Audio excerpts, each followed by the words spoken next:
নমস্কাৰ, মই আপিল ৰহমান আৰু স্বাগতম জনাইছোঁ এই ইউটিউব চেনেললৈ। আজি আমি পঢ়িম ক্লাছ 10 মেথছৰ অনুশীলনী 4.4ৰ যোৱা ভিডিঅ'ত আমি 1 আৰু 2লৈকে কৰিছোঁ। আজি আমি 3ৰ পৰা 8লৈকে কৰিম তোমালোকৰ নতুন কিতাপ মতে। তোমালোকে চেনেলটো ছাবস্ক্ৰাইব কৰি দিবা আৰু ভিডিঅ'টো লাইক কৰি দিবা, ঠিক আছে। চ' 3 নম্বৰ প্ৰশ্নত কৈছে যে প্ৰস্তুতকৈ দীঘ দুগুণ হোৱাকৈ এখন আয়তাকাৰ আমৰ বাগিচাৰ চানেকি প্ৰস্তুত কৰাটো সম্ভৱ হ'বনে? চ' আয়তাকাৰ বাগিচাৰ চানেকি অৰ্থাৎ এটা আৰ্হি বনাব সম্ভৱ হ'বনে কেতিয়া? যেতিয়া প্ৰস্তুতকৈ দিগ দুগুণ ডাঙৰ হ'ব আৰু ইয়াৰ কালি 800 বৰ্গমিটাৰ বুলি কৈছে। যদি সম্ভৱ ইয়াৰ দিগ আৰু প্ৰস্থ ওলোৱা। চ' আমি চাওঁ সম্ভৱ হয় নে নহয়। যদি সম্ভৱ হয় দিগ আৰু প্ৰস্থ আমি ওলাম, ঠিক আছে। চ' 3ৰ সলিউশ্যনটো আমি কৰিম। চ' যিহেতু দিগ আৰু প্ৰস্থ দিয়া নাই, দিগ আৰু প্ৰস্থ ধৰি ল'ম, ঠিক আছে। যে লেট বা ধৰা হ'ল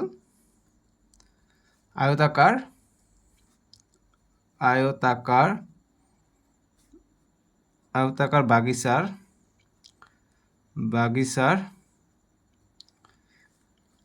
বাগিচাৰ দিগ বা আমি যিহেতু আমাক কৈছে যে প্ৰস্থতকৈ দিগ দুগুণ, গতিকে প্ৰস্থ আগত ধৰি লওঁ। বাগিচাৰ প্ৰস্থ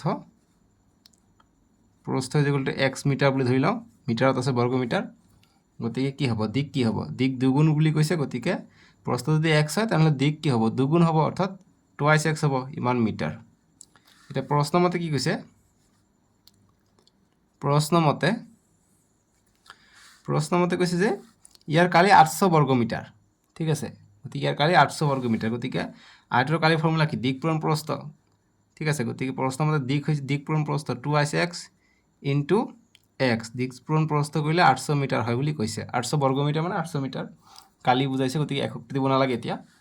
যেতিয়া আমি কটাকটি কৰোঁ, 2 পূৰণ x কি হয়? x into x, 2x square is equal two 800, x square is equal two 800/2। এতিয়া কটাকটি কৰিলে কিমান হ'ব? 2 1 গুণ 2, 2 4 গুণ 8, গতিকে 400 পাই যাম। চ' গতিকে x square is equal two 400 পাই গ'লোঁ আৰু x ইজ ইকুৱেল টু √400 থাকিলে, গতিকে x ইজ ইকুৱেল টু স্কুৱেৰটো এইফালে গ'লে ৰুট হ'ব। চ' 400 আমি 20 পূৰণ 20 লিখিব পাৰোঁ। চ' ৰুটৰ ভিতৰত দুটা সংখ্যা একে থাকিলে আমি এটা বাহিৰত লিখিব পাৰোঁ, অৰ্থাৎ 20 মিটাৰ পাই গ'লোঁ। চ' প্লাছ মাইনাছ হৈ যাব, গতিকে মাইনাছ, সেইকাৰণে প্লাছ মাইনাছ কি লিখা নাই, যিহেতু মিটাৰটো কি অলৱেজ প্লাছটোৱে ধৰিম, সেইকাৰণে প্লাছে দিলোঁ, ঠিক আছে। মাইনাছটো আৰু দিব দৰকাৰ নাই, কাৰণ মাইনাছটো অসম্ভৱ হ'ব, ঠিক আছে। চ' 20 মিটাৰ পালোঁ, গতিকে আমি প্ৰস্থ কি ধৰিছোঁ? x ধৰিছোঁ, গতিকে লিখিম। গতিকে সম্ভৱ হয় নে নহয় আমাক প্ৰশ্ন কৈছে যে সম্ভৱ হ'বনে। গতিকে আমি দেখা পাইছোঁ যে পজিটিভ ওলাইছে, গতিকে সম্ভৱ হ'ব, বাস্তৱ ওলাইছে, ঠিক আছে। চ' আমি লিখিম যে যিহেতু xৰ মান বাস্তৱ, 20টো বাস্তৱ হয়, বাস্তৱ, সেয়েহে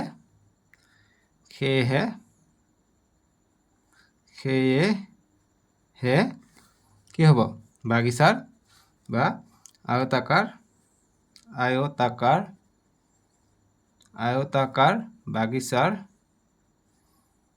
বাগিচাৰ চানেকি অৰ্থাৎ আৰ্হি চানেকি প্ৰস্তুত কৰাটো সম্ভৱ হ'ব, ঠিক আছে। প্ৰস্তুত কৰাটো সম্ভৱ, সম্ভৱ। চ' গতিকে লিখিম মতে প্ৰস্থ ইজ ইকুৱেল টু x, অৰ্থাৎ 20 মিটাৰ, x 20 মিটাৰ আৰু দিগটো কিমান হয়? দ্বিগুণ বুলি কৈছে। চ' গতিকে দিগটো 2x বুলি ধৰিছোঁ, 2 ইনটু x মান 20, গতিকে ইমান মিটাৰ। 2 পূৰণ 20, 40 মিটাৰ। বা সলিউশ্যন ইমানখিনি কৰিবা, ফুল নম্বৰ পাবা, বুজি পাইছা? এতিয়া 4 নম্বৰ প্ৰশ্নটো আমাক দিছে যে তলৰ পৰিস্থিতিটো সম্ভৱ হয়নে? যদি হয় তেওঁলোকৰ বৰ্তমান বয়স নিৰ্ণয় কৰা। গতিকে সম্ভৱ হয়নে নহয় এইফালে তোমালোকে নেক্সট পেজত চাবা। পৰিস্থিতিটো কি দিছে? চ' বয়স নিৰ্ণয় কৰিব দিছে, কৰিম আমি। পৰিস্থিতি দিছে আমাক যে দুজন বন্ধুৰ বয়সৰ সমষ্টি 20 বছৰ। চ' গতিকে আমি বয়স কিমান আছে আমি নাজানো, গতিকে আমি প্ৰথমটোৰ বয়স আমি x বুলি ধৰি লওঁ। ধৰা হ'ল এজনৰ বয়স, এজন বন্ধুৰ বৰ্তমান বয়স ধৰিব লাগিব। বৰ্তমান বয়স কিমান? যিহেতু আমাক কৈছে 4 বছৰ আগতে, ঠিক আছে, সেইকাৰণে বৰ্তমান বয়স আমি x বছৰ বুলি ধৰি ল'লোঁ। এতিয়া আনজনৰ কি হ'ব? অতএৱ আনজনৰ বয়স, আনজন বন্ধুৰ আনজন বন্ধুৰ বৰ্তমান বয়স কিমান হ'ব? যেহেতু বয়সৰ সমষ্টি 20 বছৰ গতিকে 20ৰ পৰা একজনৰ এক্সটো বিয়োগ কৰিলে আনজনৰ বয়স পাই যাম ইমান বছৰ ঠিক আছে এতিয়া প্ৰশ্নমতে আমাক কি কৈছে প্ৰশ্নমতে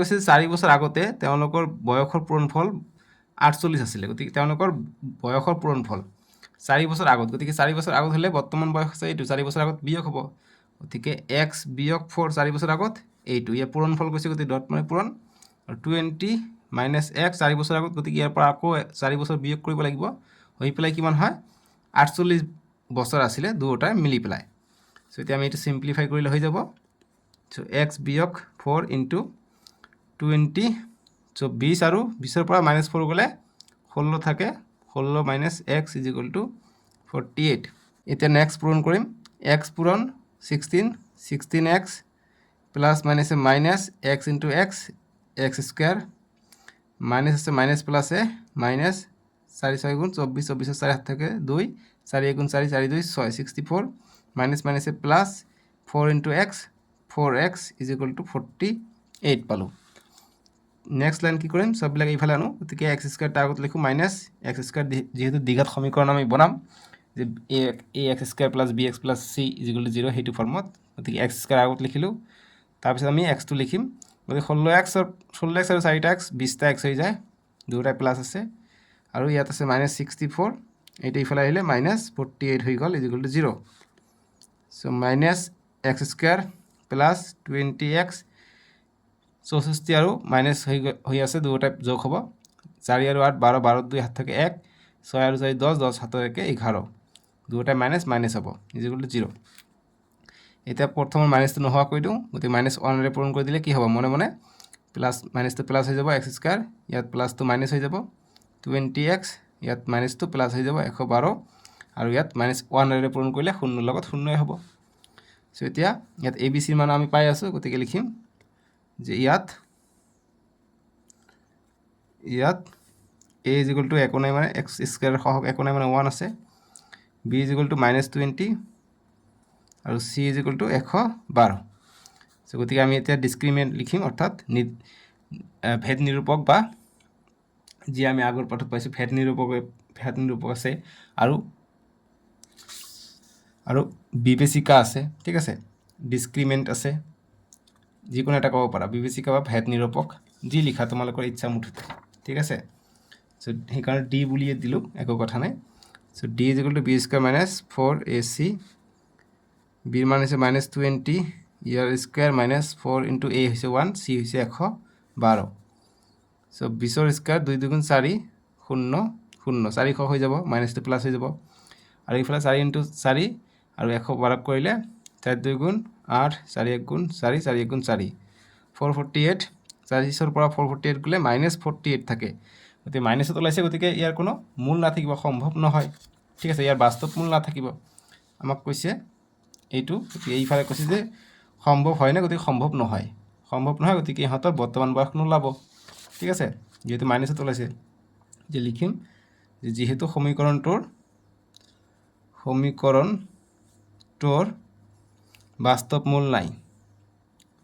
বাস্তৱ মূল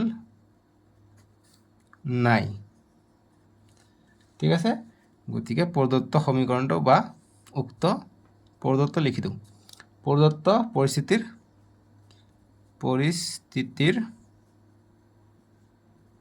পৰিস্থিতি বানানটো ভুল হৈ গ'ল পৰিস্থিতিৰ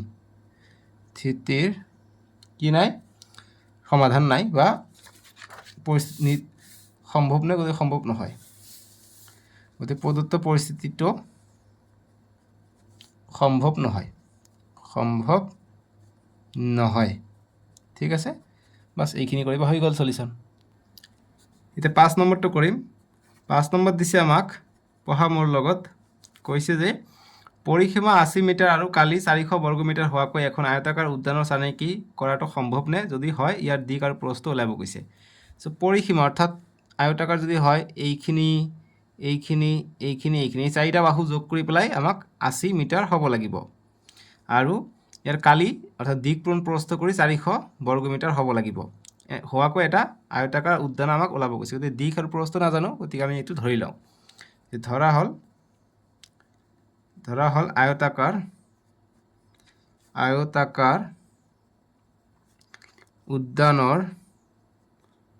উদ্যানৰ দিশ আমাক কৈছে পৰিসীমা, গতিকে দিশ ইজ ইকুৱেল টু পৰিসীমা হৈছে 80 মিটাৰ আৰু কালি হৈছে ইমান। চ' গতিকে আমি যিকোনো এটা ধৰিলে হৈ যাব, ঠিক আছে। গতিকে দিশকে বুলি ধৰি লওঁ, দিশ ইজ ইকুৱেল টু আমি x মিটাৰ বুলি ধৰি লওঁ। এতিয়া প্ৰস্থ কিমান হ'ব? অতএব প্ৰস্থ হ'ব প্ৰস্থ কেনেকৈ ওলাম দেখা, দিশ পূৰণ প্ৰস্থ কৰিলে আমি কি পাওঁ? ইয়াৰ কালি পাই যাওঁ। কালিটো কিমান দি আছে? 400 দি আছে, গতিকে 400। এতিয়া দিশ ধৰিছোঁ আমি x, গতিকে দিশ হৈছে x, প্ৰস্থ আমি নাজানো, ইজ ইকুৱেল টু 400। গতিকে আমি প্ৰস্থৰ মান যদি আমাক লাগে কি হ'ব?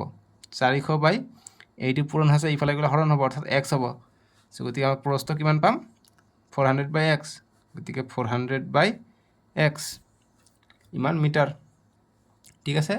এতিয়া প্ৰশ্ন মতে আমি চাওঁ, দিশ পূৰণ প্ৰস্থ যিটো আছে সেইটো আমি ইউজ কৰিম। বানাম কিয় ভুল হৈ আছে? প্ৰশ্ন মতে, তোমালোকৰ ভুল নহ'লে হ'ল আৰু, ঠিক আছে। প্ৰশ্ন মতে আয়তৰ পৰিসীমাৰ সূত্ৰ কি হয়? দিশ যোগ প্ৰস্থ, গতিকে দিশ দুটা আছে, প্ৰস্থ দুটা আছে, সেইটো মিলি পেলাই পৰিসীমা হয়। গতিকে 2 ইনটু দিশ যোগ প্ৰস্থ ইজ ইকুৱেল টু পৰিসীমা। পৰিসীমা কিমান? 400 বাৰ লিখিব পৰা যায় আয়তৰ পৰিসীমা। এবাৰ লিখি দিয়া ভাল হ'ব, ঠিক আছে। পৰিসীমা, চ' 2 ইনটু দিশ কিমান? দিশ হৈছে x প্লাছ প্ৰস্থ হৈছে 400 by x is equal two আয়তৰ পৰিসীমা দিয়া আছে আমাক 400, ঠিক আছে। পৰিসীমা দিছে 80 দিয়া আছে, 80 আৰু কালিটোহে দিশ পূৰণ প্ৰস্থ আৰু পৰিসীমা হৈছে যোগ, ঠিক আছে। চ' 80 দিয়া আছে, এইটো ঠিকে আছে, এইটো কালি।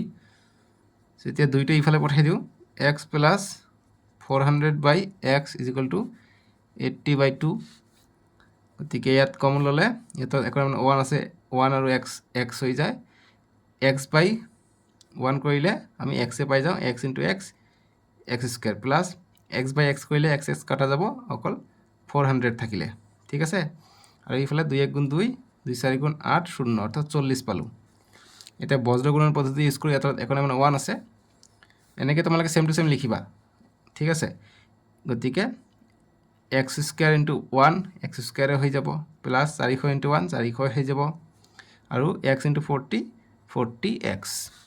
চববিলাকে এইফালে আনো, x স্কুৱেৰ মাইনাছ এক্সটো আগত লিখোঁ, 40x প্লাছ কনষ্টেণ্ট টাৰ্মটো পিছত লিখোঁ, 400 ইজ ইকুৱেল টু 0। এতিয়া আমি ইয়াৰ পৰা ABC পাই যাম। গতিকে ইয়াত মিডল টাৰ্ম ইউজ কৰিব পাৰা, কিন্তু যিহেতু আমাক বি স্কুৱেৰ মাইনাছ 4AC ব্যৱহাৰ কৰিব লাগে ভেদ নিৰূপক, সেইকাৰণে আমি এইটো কৰি আছোঁ, ঠিক আছে। A is equal two 1, B is equal two minus 40, যিহেতু আমাক মূল লাগিব, বাস্তৱ হ'লে নহয়, আৰু C ইজ ইকুৱেল টু 400, গতিকে আমাক ABCয়ে লাগিব। গতিকে আমি লিখিম অতএব ডিছক্ৰিমিনেণ্ট, অৰ্থাৎ D is equal to B square minus 4AC। বিৰ মান হৈছে মাইনাছ 40, ইয়াৰ স্কুৱেৰ মাইনাছ 4 ইনটু A হৈছে 1, C হৈছে 400। এতিয়া মাইনাছ মাইনাছ প্লাছ হৈ যাব, 4 4 গুণ 16, দুটা শূন্য আহিব, 1600 আহি যাব, মাইনাছ 4 পূৰণ 1 4, 4 4 গুণ 1600, ইয়াতো 1600, 1600ৰ পৰা 1600 গ'লে 0, অৰ্থাৎ 0 থাকিলে কি হয়? দুটা কি থাকে? সমান বাস্তৱ মূল থাকে। গতিকে লিখোঁ অতএব যিহেতু, বা লিখিব পাৰা ডাইৰেক্ট যে অতএব বাস্তৱ মূল সমান, যে দুটা সমান বাস্তৱ মূল আছে। প্ৰশ্নটোত কি কৈছে? সম্ভৱ বুলি কৈছে। চ' সম্ভৱ নে? গতিকে সম্ভৱ, অতএব ই সম্ভৱ, যিহেতু বাস্তৱ মূল আছে গতিকে ই সম্ভৱ, ঠিক আছে। এতিয়া সম্ভৱ যদি আমাক দিশ আৰু প্ৰস্থ ওলাব কৈছে, গতিকে একেবাৰে সহজ, আমি ওলাব পাৰিম। গতিকে x ইজ ইকুৱেল টু কি হয়? Minus B plus minus root over B square minus 4AC by twice A। So' minus বিৰ মান আমি কিমান পাইছোঁ? ওপৰত দেখা বিৰ মান আমি মাইনাছ 40, গতিকে মাইনাছ 40, আগতে এটা মাইনাছ আছে, প্লাছ মাইনাছ ৰুট অভাৰত কি পাইছোঁ?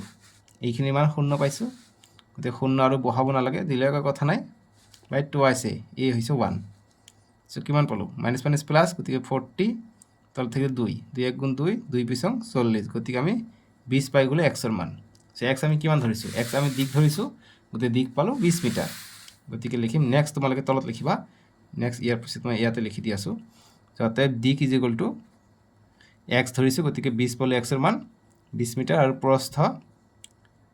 প্ৰস্থ কিমান ধৰিছো প্ৰস্থ ধৰিছো 400 বাই x গতিকে প্ৰস্থ 400 বাই x এর মান 20 0 0 2 1 গুণ 2 2 পিছং 40 গতিকে ইয়াৰ মান আমি 20 মিটাৰে পালো বাস সলিউশন হৈ গল ঠিক আছে এইখিনি কৰিবা হৈ গল এটা 6 নম্বৰ প্ৰশ্নটো দিছে যে 9x স্কয়াৰ - 6x - 2 0 সমীকৰণটোৰ গতিকে এটা এমসিকিউ টাইপৰ প্ৰশ্ন এটোৰ কোনো বাস্তৱ মূল নাই দুটা সমান মূল আছে দুটা অদ্বিতীয় মূল আছে দুটাতকৈ বেছি বাস্তৱ মূল আছে গতিকে এটা সলিউশন কৰো চাও কোনটো হয় সো a = 9 আছে b = -6 আছে আৰু c = -2 আছে সো কি হয় b² - 4ac হয় ডিসক্রিমিনেট = ঠিক আছে সো b এর মান হচ্ছে 6 - 6 এর স্কয়ার - 4 * a হচ্ছে 9 আৰু c হচ্ছে -2 সো 6 6 গুণ 36 -2 প্লাস হয়ে যাব মাইনাস মাইনাস মাইনাস প্লাস 4 9 গুণ 36 36 আৰু 2 ঠিক আছে 4 9 গুণ 36 পূরণ 2 2 6 গুণ 12 12 2 হাত থাকে 1 2 3 গুণ 6 কে 7 গতি 72 পাই যাও গতি পজিটিভ পাই আছো ঠিক আছে 6 আৰু 2 8 3 আৰু 7 11 সো ইমানখিনি কৰিব নালাগে জাস্ট দেখা ইয়াত পজিটিভ পাইছো ঠিক আছে পজিটিভ যেতিয়া পাইছো ধনাত্মক যেতিয়া কি হ'ব তেনেহলে দুটা স্পষ্ট অর্থাৎ বাস্তব মূল থাকিব সমান ঠিক আছে সরি যদি পজিটিভ থাকে তেতিয়া কি থাকে দুটা স্পষ্ট থাকে মই দেখাই দিব বিচাৰো আগৰ শৰ্তবিলাক যদি শূন্যতকৈ ডাঙৰ হয় তেতিয়াহলে কি হয় দুটা স্পষ্ট অর্থাৎ ভিন্ন বাস্তব মূল থাকে ভিন্ন মানে কি অসমান ঠিক আছে বেলেগ বেলেগ সো গতিকে দুটা অদ্বিতীয় মূল আছে গতিকে অদ্বিতীয় মানে কি এটাতকৈ বেছি হতে হ'ব নোৱাৰে দুই যদি হৈছে দুই আৰু হ'ব নোৱাৰে অদ্বিতীয় ঠিক আছে গতিকে এইটো কথা বুজাইছে দুটা অদ্বিতীয় মূল আছে সো সি হ'ব আমাৰ এনসাৰটো ঠিক আছে যেহেতু শূন্যতকৈ কি হয় ডাঙৰ হয় সো আমাৰ এনসাৰ হ'ব সি অপশন সি 6 নম্বৰটো ঠিক আছে এতিয়া আমাক নেক্সট 7 নম্বৰটো দিছে 7 নম্বৰ প্ৰশ্ন দিছে যে স্তম্ভ 1ত উল্লেখ কৰা সমীকৰণৰ সৈতে স্তম্ভ 2ত উল্লেখ কৰা মূলৰ প্ৰকৃতি মিলাব গতিকে এইবিলাক প্ৰশ্ন কিন্তু ইম্পৰ্টেন্ট পৰীক্ষাৰ কাৰণে ইয়াৰ পৰা বনাই দিব সো এইটো লগত এইটো মিলাব লাগে গতিকে আমি কৰি চাও গতিকে এইবিলাকৰ কাৰণে প্ৰথমটো আগত কৰিবা সো প্ৰথম অপচনত চাবা p2 3 নম্বৰৰ লগত আছে p2 4 2 নম্বৰৰ লগত আছে গতিকে আমি প্ৰথমটো চাই লম p ৰ কাৰণে চাই লও মিলাৰ পিছত আমি নেক্সটটো আৰু এটা কৰিম আমাৰ ওলাই পৰিব চাৰিটা কৰিবলৈ গলে তোমালোকৰ পৰীক্ষাত কোনো সময় নষ্ট হ'ব এই কাৰণে দুটা কৰিলে হৈ যায় কিন্তু কেনেকৈ বুদ্ধি খাটাবা তোমালোকে চোৱা কেনেকৈ খটাব লাগে এইবিলাক অংক এটা থাকিবই ঠিক আছে দুটা তিনিটা থাকে এনেকুৱা ধৰণৰ অংক আমি প্ৰথমটো চেক কৰিম সো p কিমান দি আছে x² - 2x + 3 = 0 সো এর মান 1 b এর মান হৈছে -2 আৰু c এর মান হৈছে 3 সো চাও কি আহে মূলটো so b² - 4ac d = so b এর মান হৈছে -2 ইয়াৰ স্কয়ার -4 * a হৈছে 1 3 সো 4 পালো 4 3 গুণ 12 পালো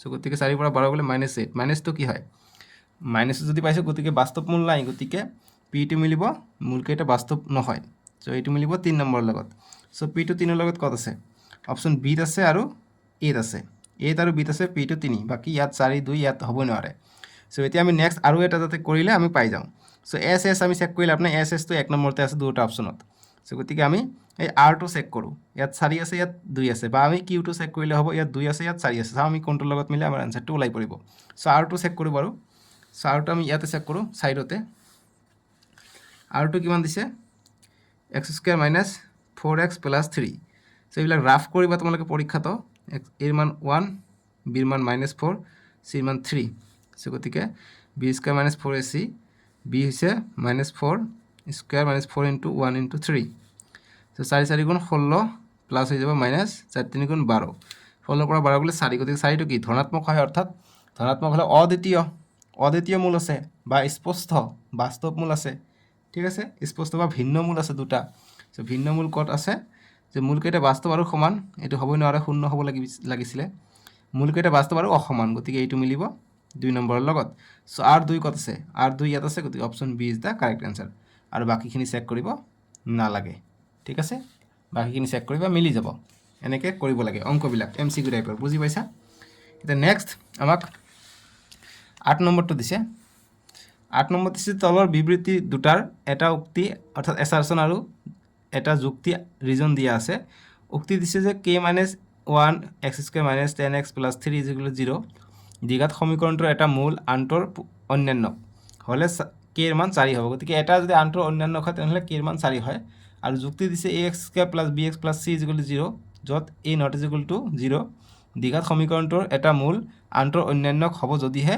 a = c গতিকে ইয়াত সূত্র দিছে ইয়াত দিছে আমাক এপ্লিকেশন সো আমি চাওঁ যে এপ্লিকেশনটো ঠিক আছে নাই যদি ঠিক আছে আমি সূত্ৰটো মিলিছে নাই আমি চাম যদি হয় তেনেহলে দুটা সত্য হ'ব ঠিক আছে আমাক নেক্সট পেজত ইয়াৰ আমাক যেটো কি আছে অপশন আছে অপশনটো দিছে আমাক নেক্সট পেজ 91 ত চাবা 91 ত আমাক এই চাৰিটা অপশন দিছে চাৰিটাৰ ভিতৰত এটা হ'ব গতিকে চাওঁ আমি কৰি কোনটো হয় ঠিক আছে গতিকে আমাক দিছে k - 1 x² - 10x + 3 so k এর মান আমাক 4 বুলি কৈছে ঠিক আছে সো k এর মান 4 আমি কেনেকৈ পাম সো 8 নম্বৰটো সো আমাক কৈছে যে এটা মূল আনটোৰ অন্যান্য গতিকে এটা মূল আমি আলফা বিটা যদি আমি চাব যাওঁ এটা মূল আনটোৰ অন্যান্য গতিকে অন্যান্য হলে পূৰণত যাব ডট যাব আলফা ইনটু বিটাত যাব সো গতিকে এটা মূল যদি আলফা হয় আনটো মূল হ'ব ইয়াৰ অন্যান্য গতিকে আনটো মূল কি হ'ব আলফা হলে আনটো 1/আলফা হ'ব যেনেকৈ 3 এর অন্যান্য কি হ'ব 1/3 1/ লিখো আমি আগতে কৈছো সো এইটো আলফা, 1/আলফা সো গতিকে আলফা ইনটু আলফা 1/আলফা আলফা ইনটু বিটা গতিকে আনটো মূল হৈছে বিটা সূত্র মতে সো বিটাত কৈছে আমাক যে অন্যান্যটো ল'ব লাগে এটা মূলৰ সো এই কাৰণে এইটো মূলৰ আমি অন্যান্যক লৈছো এইটো মতে কি হয় c/a হয় সো গতিকে আলফা আলফা কটা যাব 1 = c/a সো ইয়াত c এর মান কিমান এইটো হৈছে c এইটো হৈছে a এর মান হৈছে 1 c এর মান হৈছে 3 সো গতিকে আমি বজ্ৰগুণ কৰিলে কি পাই যাওঁ 3 পাই যাওঁ ঠিক আছে সরি মান কোনটো দিয়া নাই গতিকে 3 ইয়াত k + 1 আছে ঠিক আছে গতিকে এর মান হ'ব k + 1 গতিকে এর মান হ'ব k + 1 এর ঠাইত k + 1 বহাই দিবা সো গতিকে নেক্সট কৰিলে k + 1 * 1 k + 1 হ'ব = 1 * 3 3 গতিকে k = আমি +1 টো ইফালে গলে k - 1 আছে সরি কি ভুল হৈছে k - 1 -1 টো ইফালে গলে +1 হ'ব 3 আৰু 1 4 হৈ যাব গতিকে এৰ মান আমি 4 পাই যাওঁ গতিকে এইটো আমাৰ ঠিকে আছে ঠিক আছে আৰু ইয়াত দেখা যে এইটো আৰু এইটো আমি পালো 4 পাই যাওঁ আলফা ইনটু বিটা শর্ত মতে এটা নেক্সট আমাক যেটো শর্ত কৈছে এটা চাওঁ নেক্সট কৈছে যে ax² + bx + c = 0 হয় যত a not = 0 দ্বিঘাত সমীকৰণটোৰ এটা মূল আনটোৰ অন্যান্য যদি হ'ব হয় যদি a = c হয় গতিকে এটা আনটোৰ অন্যান্য ধৰিলো আলফা আনটো হৈছে অন্যান্য হলে আলফা/1/আলফা বিটাটো কি হ'ব বিটাটো অন্যান্য বুলি কৈছে গতিকে 1/আলফা হলে কি হয় a = c হয় বুলি কৈছে কি হয় c/a সো কৰি চাওঁ a = c হয় নে নহয় সো আলফা ইনটু গতিকে আলফা আলফা কটা গল ইয়াত থাকিব 1 = যিকোনো এটা মান বহাই দিয়া গতিকে যেহেতু কৈছে a/c গতিকে এর মান এটা বহাই দিয়া a = c কৈছে গতিকে আমি c ঠাইত a বহাব পাৰো ঠিক আছে a/a কি হয় 1 হৈ যায় অৰ্থাৎ 1 = 1 পালো তাৰ মানে কি এইটো কথা সত্য আছে দুটাই সত্য আছে ঠিক আছে গতিকে শুদ্ধ বিকল্প বাছি উলোৱা সো ইয়াতে চোৱা আমি k - 1 = 3 পাইছো এটো চাবা ইয়াৰ পৰা আমি চাব পাৰো যে k - 1 = 3 পাইছো অৰ্থাৎ k টো কি হয় a হয় k - 1 টো কি হয় a হয় আৰু 3 টো কি হয় c হয় অৰ্থাৎ a আৰু c টো সম্বন্ধ আছে মানে সমান হৈ যায় ঠিক আছে এইটো কথা মনত ৰাখিবা এইটো আমাৰ ফৰ্মুলাই হয় সো গতিকে আমাৰ কোনটো হ'ব দুটাই সত্য আছে গতিকে অপচন এ হ'ব আমাৰ যে উক্তি এ আৰু যুক্তি আৰ দুটাই শুদ্ধ আৰু যুক্তি আৰ তো উক্তি এৰ শুদ্ধ ব্যাখ্যা বাস এইটো আমাৰ সলিউশন ঠিক আছে সো এইখিনি আছিল আমি নেক্সট ভিডিওত তোমালোকৰ 5.12 কৰিম চ্যাপ্টাৰ 5 কৰিম ঠিক আছে ডেসক্ৰিপশনত দি আছে নহলে স্ক্ৰিনত উঠিব ৰাইট সাইডত উঠিব তাতে ক্লিক কৰি চাব পাৰিবা চ্যাপ্টাৰটোৰ নাম হৈছে এৰিথমেটিক প্ৰগ্ৰেছন সমান্তৰ প্ৰগতি তোমালোকৰ প্লে লিষ্টটো বনাই দিয়া আছে আৰু যি সাৰাংশ দিয়া থাকে সাৰাংশখিনি চাবা ইয়াৰ পৰা কিন্তু তোমালোকৰ পৰীক্ষাত এমসিকিউ বনাই দিয়া ঠিক আছে সো এইখিনি আছিল বাই বাই টেক কেয়াৰ